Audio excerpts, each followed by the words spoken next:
नमस्कार।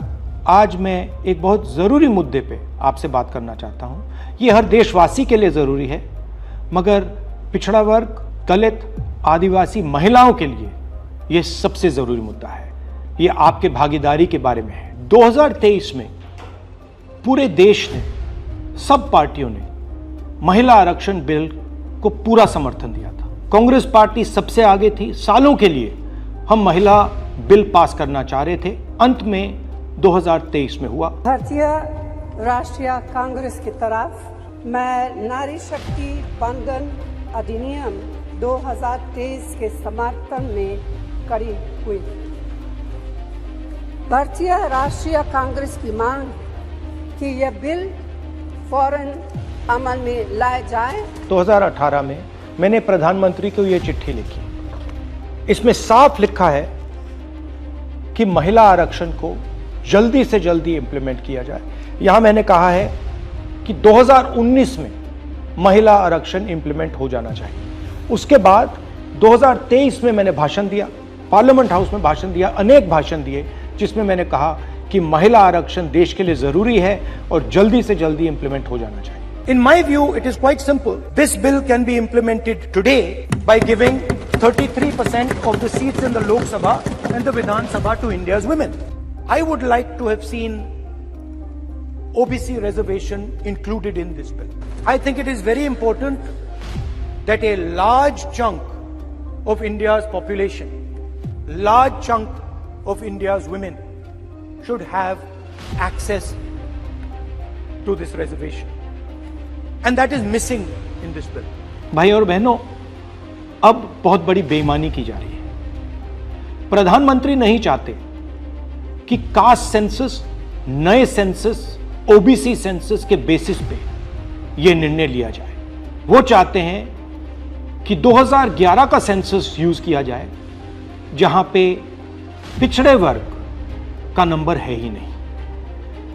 वो आपकी जो भागीदारी है उसको आपसे छीनना चाहते हैं। हमारा कहना है नया सेंसस चालू हो गया है, आप कह रहे हो कि ओबीसी सेंसस आप कर रहे हो, तो उस सेंसस का प्रयोग करके आप महिला बिल क्यों नहीं पास कर रहे हो? हमारा जो विजन है एक बिल्कुल नया डेवलपमेंट का, विकास का पैराडाइम हम कास्ट सेंसस के माध्यम से लाना चाहते हैं। और हम सेंट्रल सवाल पूछ रहे हैं कि चाहे ओबीसीज हों, दलित्स हों, आदिवासी हों, उनकी देश में कितनी भागीदारी है। नरेंद्र मोदी, आरएसएस और बीजेपी घबरा गए हैं क्योंकि कास्ट सेंसस का डेटा आना शुरू हो गया है और उनको मालूम पड़ रहा है कि पिछड़ों की देश में सचमुच कितनी आबादी है। वो नहीं चाहते कि आपको अपनी सच्ची आबादी के बेसिस पर भागीदारी मिले। ये सिर्फ पिछड़े वर्ग के खिलाफ नहीं है,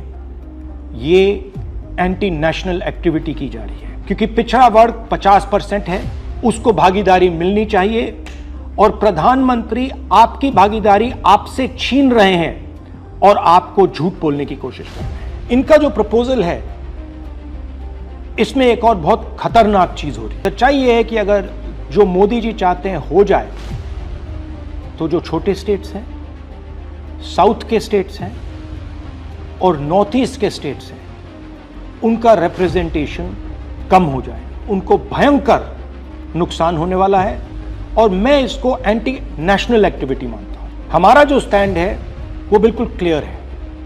अगर आपको करना है तो ओबीसी सेंसस का जो डेटा है उसके बेसिस पे कीजिए, 2026 के सेंसस के बेसिस पे कीजिए, 2011 के सेंसस के बेसिस पे मत कीजिए, क्योंकि उसमें ओबीसी का, पिछड़े वर्ग का कोई डेटा नहीं है। और अगर आप सचमुच में वुमेन्स बिल इंप्लीमेंट करना चाहते हो तो आपके पास वुमेन्स बिल पड़ा हुआ है, उसको आप इंप्लीमेंट कीजिए, हम आपको पूरा समर्थन देंगे। मगर पिछड़े वर्ग, सदर्न स्टेट्स, छोटे स्टेट्स के खिलाफ हम आपको काम नहीं करने देंगे। मोदी जी, मैं समझता हूं कि आप देश को मैसेज देना चाहते हो कि आप प्रो वुमेन हो। मैं जानता हूं कि आप एप्स्टीन फाइल से घबराए हुए हो। 35 लाख फाइलें यूएस में बंद पड़ी हैं, चाबी ट्रंप जी के हाथ में है और आप उससे डरे हो। मगर यह तरीका नहीं है। आप चाहते हो कि आपके मुताबिक सीटें बढ़ें, आपके मुताबिक डिलिमिटेशन हो और पिछड़े वर्ग को कुछ ना मिले। हम ये नहीं होने देंगे। पुराना डेटा नहीं चलेगा। 2026 कास्ट सेंसस का डेटा ही चलेगा। हम आपको पिछड़े वर्ग से चोरी नहीं करने देंगे। हिस्सा चोरी बंद करो। पिछड़ा वर्ग, दलित, आदिवासियों को उनका हक दो।